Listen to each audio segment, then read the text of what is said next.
So I had a chance to come spend some time with Zac Kinch at Bob Rohrman Toyota in Lafayette, Indiana. He's a great friend of mine and someone I just really look up to within automotive. And he's done these beautiful creative marketing campaigns like this before. So let's check out this next conversation.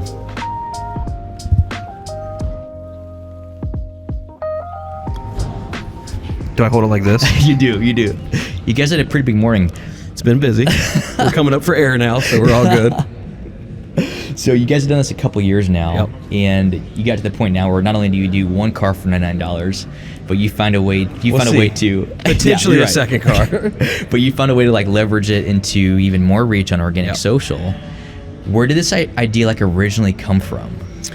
So there's a couple stores that do a $99 car Black Friday event. Yeah. We have one in our Chicago market that does it, and it's chaos up there. But like where mine Sure. came from was like, it may not be about just getting rid of inventory. It may be a way to actually like serve the community with providing, vehicles and opportunities. So That's right. That's kind of where it came from, and we always tend to say that we're great at taking other people's ideas and spinning it to bigger and better. That's right. So that's what the hope is, and it's been amazing. This is year 3, really year 2 of truly doing the line and people waiting and that kind of thing. So, But it's funny because there's a guy that had been out here for 9 days crazy. waiting, which is nuts, just so he can have dibs on that very first car. Yeah.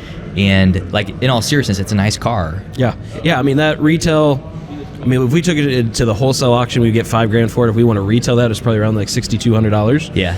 And we sold it for $99. So yeah, that's a loss leader for us in the business. But Exactly. to see the people in line, and there's always some fear. Last night I drove through the parking lot at like 8:30, 9 o'clock, and there was like 6-7 people, and you're like, Oh, okay, man. it's going to be good. There'll be more. Yeah. And then I turned the corner this morning, and it's 27 people, and you're like, okay, That's we're perfect. crazy. We're good to Yeah. go. So Yeah, you exactly. see how some of this advertising and marketing can obviously return, and that's what's been Yeah. cool to see is 27 people waiting for the doors to open. That's right. And I think there's a lot of things. So people look at this and they say, okay, you just spent all this money and lost money on these cars.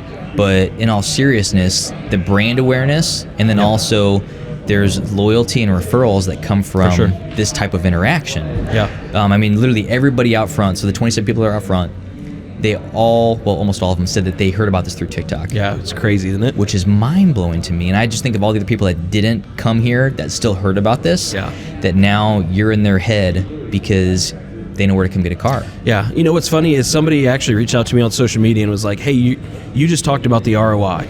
And you said that there's no ROI to social media. I'm like, you know what?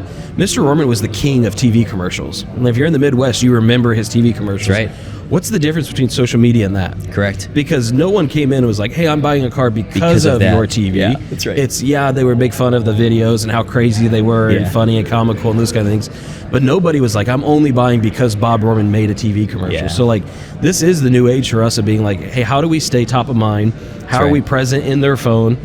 And again, I think I've shared this before, that I came out of my office one day and realized my sales staff was all on their phones. Yeah. And it's like, if they're not with a customer, they're scrolling. And I can either be the boss that yells at them and says, get back to work, or I could be the guy that promotes, like, hey, instead of watching social, how about we create social? And that's been the shift for us, is like, how do we get proactive in creating this new age marketing? Yeah. And sometimes good, sometimes bad. Yeah, true. But it gets a lot of attention, and that's why you've been able to, like, in your words, at one point you cut all of your traditional marketing to basically zero. Yeah, it is crazy. We just are starting our forecasting with the Rohrman Group, and we're going through budgeting and everything. Yeah. And it's funny to look at all the other stores because we produce it so we can see competitively, like, hey, what are we doing in our store? What are we doing at others? Sure. And there's the section of like social marketing and everything, and it's Rohrman Toyota 0000000, and everyone's like, "What's happening?" I was like, "We're going a completely different way here, guys. Yeah. Like, we believe if we build this brand with all of our people here and their personalities and what makes them special, that's the marketing we'll need." And again, I think it's working so far. This is another great reminder of going, hey, we lose money on a car to be the hook car to get everybody interested in everything, and look at the line, look at what it's bringing. Yeah. And again, we do this more for our people. That we go, our staff, if they're fired up and they're excited to work, what's that customer experience look like for the customer? Exactly. And that's been the shift that we really try to make for holidays and sales events and everything. So well, even like Kylie, for example. So she did.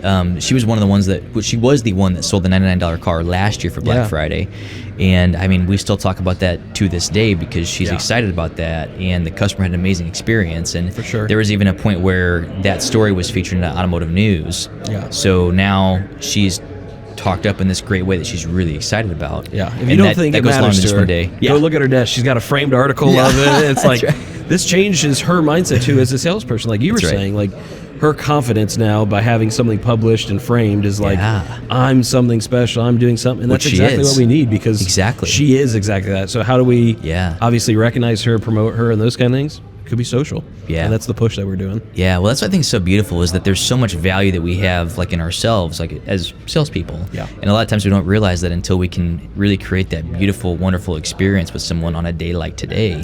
And that fire, that passion can stay with you longer than just one day. Like it's here for months. It's nuts. And I think that's the stigma that, you know, the car business is what it is, and you, the salespeople, and I think anyone who works in it has to, at some point in their career, get over that. And I remember, like, when I first started, it was like, hey, what does your son do, to my parents? And my parents would be like, oh, he's in the car business. And they wouldn't say he was a salesman. Like, that's right. Now today, like, I go get my hair cut, and they're like, what do you do? I was like, I sell cars and service cars at Rohrman Toyota.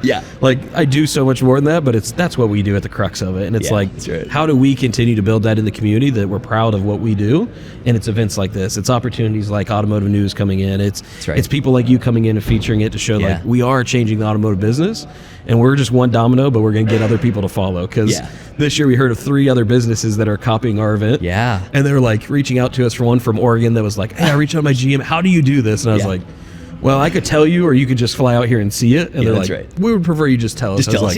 It's not going to be the same. You need to be here to understand. You need to be able to see it. Well, that's what's mind-blowing too. So I came down here to see it firsthand. Like, I've heard stories. Obviously, I've had a great relationship with you guys. And it's not like I didn't believe it, but it's completely different to see it in person and to just talk with the guys to feel in line. It. That's the big one. Like, people are like, what do you mean by feel it? I'm like, Jordan got to experience it firsthand. He stood outside for 10 minutes, 20 minutes.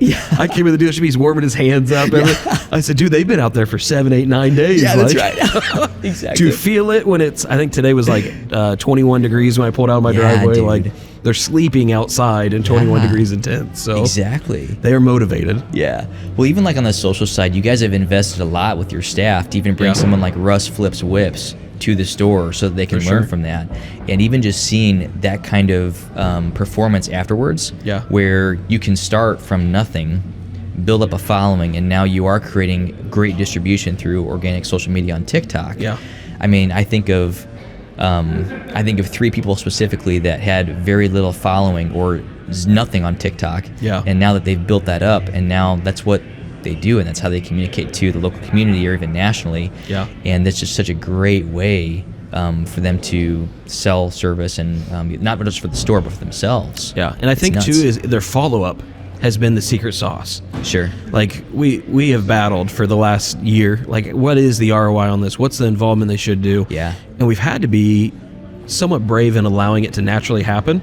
There's been some peaks and valleys. There's goods and bads. There's, hey, take that video down. You went too far. Maybe we should think about how we said it. So, like, the ownership group's been great for allowing that journey to occur, because a lot of people, myself included, would probably be like, hey, let's stop and get back to sales, right?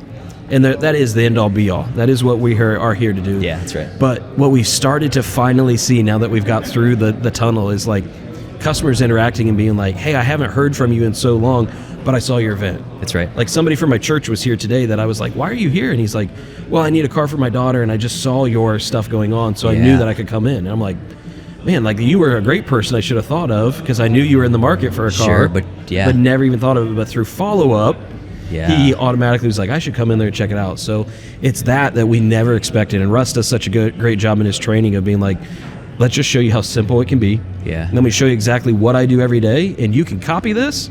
And I have, by the way, I have 600,000 followers on TikTok. Or you could try to be creative and do it yourself. It's easier just to copy me. Just copy. And he's cool with it. So it's like, that's been the cool kind of ecosystem that it's created of, like, hey, we post a video, they share it, and it grows and grows and grows. So it's been a cool journey. For those who haven't tried, shout out Russ Flips Whips. Shout out the opportunity to go learn. And again, you're spending money on much worse places than Russ Flips Whips and what he can do in training.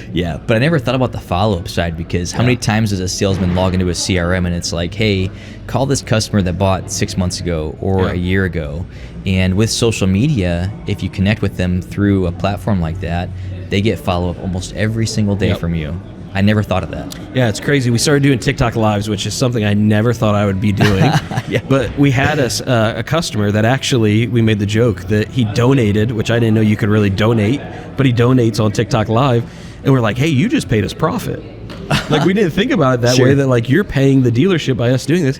He comes in and buys a vehicle the following week. How funny. And we were like, why? And he was like, well, I was kind of thinking about it. I was watching you guys. You were talking about the business. And it just triggered me to come in and do it. All from Alive. And it's like, how weird is it that we spent 30, 45 minutes just talking shop? Like, if we were just sitting here, it's a regular conversation. And we just recorded it, and people were there and spectating and everything. So, yeah, it's that kind of shift of follow-up where it becomes organic again. Yeah. It's not like sending an email that says happy birthday. It's like picking the phone up, calling happy birthday, but I'm just recording it and sending it to you. Yeah, So it's more personable. So how funny.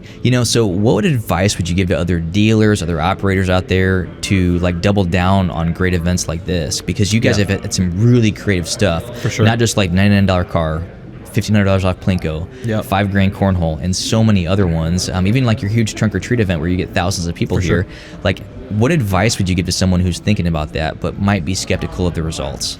Yeah, I think the first part is get your team involved. A lot of these ideas have come from the team's idea that then I just tweak and say, hey, that's a great idea. How about we add, seasoning this way? Sure. We'll just make it a little more special by doing this. So it's tough to be that idea creator, to be the only one. I've tried it, and it very quickly you go, okay, my ideas are gone. Yeah. So having your team involved is the first one, because then they double down on wanting to be a part of setup. And today they were all here 45 minutes to an hour early to make sure that they were prepped and in line and had their ducks in a row and their paperwork ready and that kind of stuff. But the biggest one that I would say to everybody is like, what you see your staff and involvement and energy and excitement, and that's the reality of it. Like, if I can get my people to stand across from a customer and be smiling ear to ear because it's fun, that is invaluable, because we all know that you have good days and bad days. Life happens in sales and in service. And anytime you're dealing with a customer, your attitude, your interaction is going to dictate how that experience is for the customer. So for those who are out there that go, hey, I want to try something, go bigger than what you think. $500 off is not a good event. It's an old school way of doing it.